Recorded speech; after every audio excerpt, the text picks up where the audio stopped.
Hi, my name is Amy, and I'm on a weight loss journey to lose 180 pounds. And if you are one of my regular viewers, then you will be pretty used to me getting up on my little soapbox and having a conversation about things that I am passionate about. And if you are new here, then welcome very much. I want to thank you for joining me. And this video is going to be a little different than what my normal videos are. But I just felt that I had some things to say about certain insurance companies just not caring about people at all. We are just numbers and names to them. At the end of the day, we don't matter. So there's two things I want to talk about.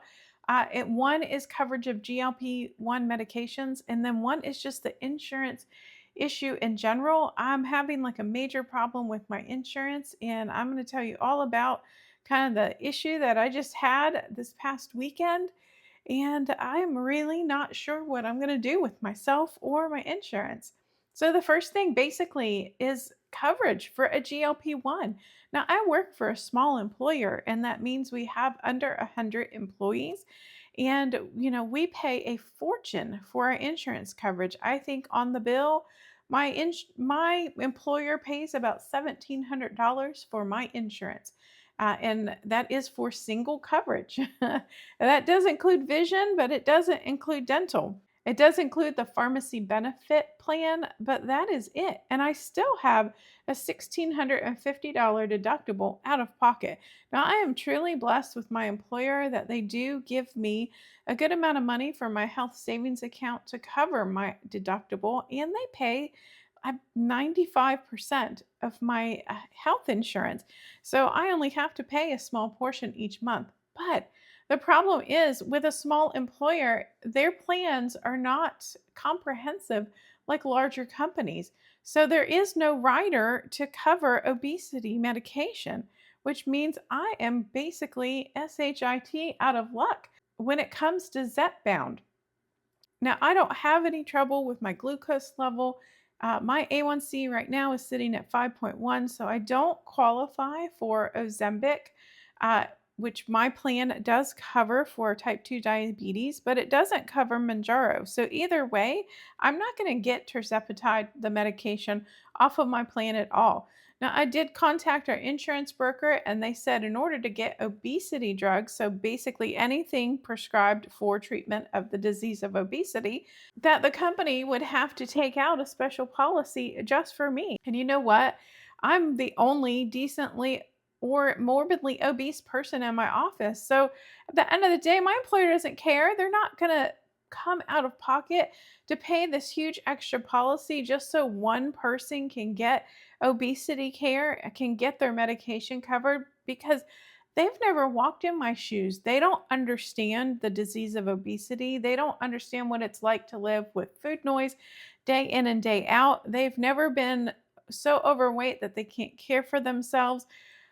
They've never tried to diet over and over again and spent 30 years trying to lose weight. So there is no empathy, sympathy, no way that they can know what I'm going through.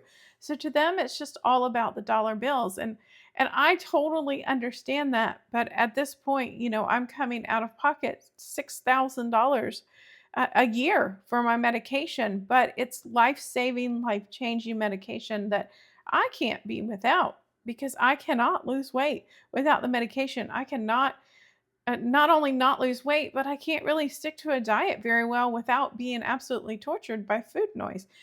Plus, it's having some really great mental health benefits, such as helping with my ADHD, my depression, my anxiety.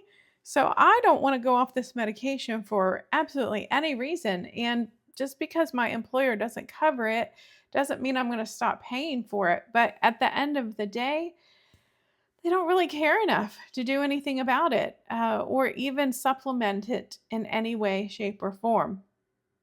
Now, I know there's a lot of you out there that have very many different situations on why they're getting the medication covered or why they're not getting it covered. I've seen so many content creators on YouTube, people on Instagram, Facebook saying that, oh, we're losing healthcare coverage on January 1st and we're no longer going to get our Zepbound covered. which is to me an absolute tragedy. Now, there are quite a few people who are going to be able to afford compounded medication, which is fabulous, but we all know that right now there's kind of a war against compounded medication. But I just don't think that people understand the gravity of the situation of how many people this medication is really, really helping and how important it is that people have this medication. So that's all I wanted to say on that topic. But let me get my back up on my soapbox and let me talk about just healthcare coverage in general. They just don't care. At the end of the day, they wanna follow their protocol, and if that means them trying to give medical advice, trying to override your doctor's medical instructions, they're gonna do it. So, basically, like, I struggle with my neck and my back. I've had a bulging disc sitting on my spinal cord in my neck for many years, and it only bothers me from time to time, but it does need to be checked on to make sure that it's not going to cut off use of my arms, and my chest cap, my chest, right? You got to make sure that nerve signals are going to everything because it could stop your heart, it could stop your breathing, all of that good stuff. And my lumbar is it's a disaster. I had several pretty bad injuries years ago that just culminated in me having back surgery 11 years and 11 years and 11 and a half months ago. I had on my 40th birthday, I had a double laminectomy and I had a bunch of disc material removed, and it was the most fabulous thing I'd ever had done. I know nobody is ever going to say that about back surgery, but it was a life changer for me. I was in so much pain. But it does have to be checked in on occasion, and I've been struggling with some symptoms that my doctor needs to take a further look. So he ordered an MRI of my neck and of my lower lumbar region, and I scheduled my appointments. Everything was fine until the day of the appointment, and I get a call. They're like, "Oh, we're sorry, your insurance has rejected it and said that you need to do 6 weeks of PT." Now, PT has absolutely nothing to do with the reason I'm getting the MRIs or have the injury, and PT would not do anything for whatever is the issue with my back and my neck. I mean, how are you going to get a bulging disc off of my neck by me going to PT for 6 weeks? I just, I don't understand.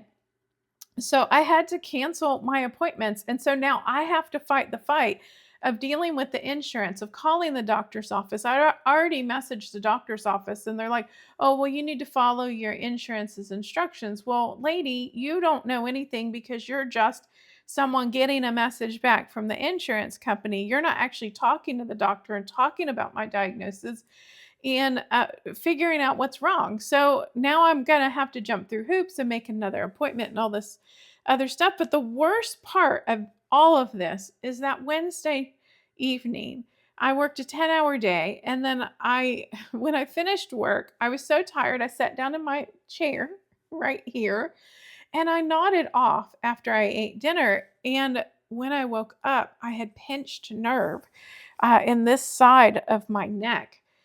And I was in excruciating pain. And not that the MRI could have avoided this, but now not only do I have to know that I'm going to have to fight even more to get an MRI, but now I know that it's causing trouble. And I ended up having to call out. I could only work half the day Thursday. I couldn't work on Friday. I was in absolute tears. I couldn't care for myself, for my cats, whole 9 yards. And so now I'm like facing like this crisis that I may need to get surgery done on my neck sooner than later. And I'm just going to have to go to battle. And that's so unfair. My employer pays $1,600 a month to this insurance company for freaking insurance to cover things like this. And I pay $1,650 out of pocket before they'll cover any of my costs. So it's just I don't know. I just don't understand what is going on in this country. I do not understand what is going on with our health insurance. And it's just absolutely frustrating. And I really feel for all of you out there that are having this same struggle. So I just have to take all of my time and my effort to go deal with this when it should just be it should just be covered. But, luckily, I know enough about my insurance, and I've worked in benefit administration, and I have the wherewithal to be contacting my doctor and having the conversations and to be able to get this done. But it's just a complication in life that I just don't need. Nobody needs this. So I just feel for all of you out there that don't know what to do when you're being denied by your insurance company or just can't get anywhere with them.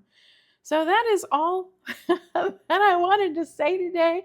I just wanted to get up on my little soapbox and have a conversation about some things in the healthcare industry that are frustrating me. And make sure that you're following along with my weight loss journey. Again, like I said, my name is Amy, and I'm on a journey to lose 180 pounds. As of my last weigh in at the end of January of 2026, I was down 55 pounds, which is great. I think it was 58 weeks, so just a little under 1 pound per week lost. Uh, which I would love it to be a little faster, but it is what it is. I'm getting there slowly, and I just feel so great after losing weight. I've gotten so much more mobility back. I've had so many great non-scale victories from being able to wear a bra again because I'd gotten too big for like normal to being able to purchase a normal bra from anywhere, like online or in person. Just from all of my winter clothes that I just pulled out that had been sitting in a closet for 2 years, and I pulled them out, and almost all of them are loose on me now. Where last year I couldn't wear them because they were just too small. To not having to use a seatbelt extender on an aircraft. Uh, to be able to put lotion on my feet, to be able to put socks on, to be able to put pants on without a struggle at all. So just all of those like little things in life that some of us take for granted, but I've been able to gain that back by taking Zepbound, by taking or compounded trizepatide. I'm currently on 10 milligrams, and I do have a little bit too much. Appetite suppressant on this level, but at 7.5, I'd really started to have some creep in of food noise and way too much hunger. So I did have to come off that dosage. And so we'll see how long I can stay on 10. But yeah, make sure you follow along with my journey. I'm constantly doing weight loss updates or talking about subjects related to weight loss or tirzepatide and all that good stuff. And I usually go live on Thursday at 6 p.m. Eastern time. So thank you so much for watching this video, and I hope you have a fabulous day, and I hope to see you in the next one.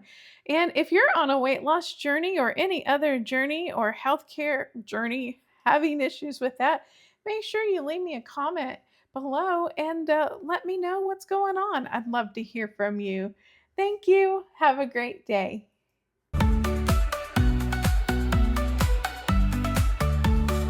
Four cats, one scale, and a suitcase to pack. Zepbound in hand, there's no looking back. Cruising through this journey, non-scale victories divine. But can Amy lose the weight without losing her mind?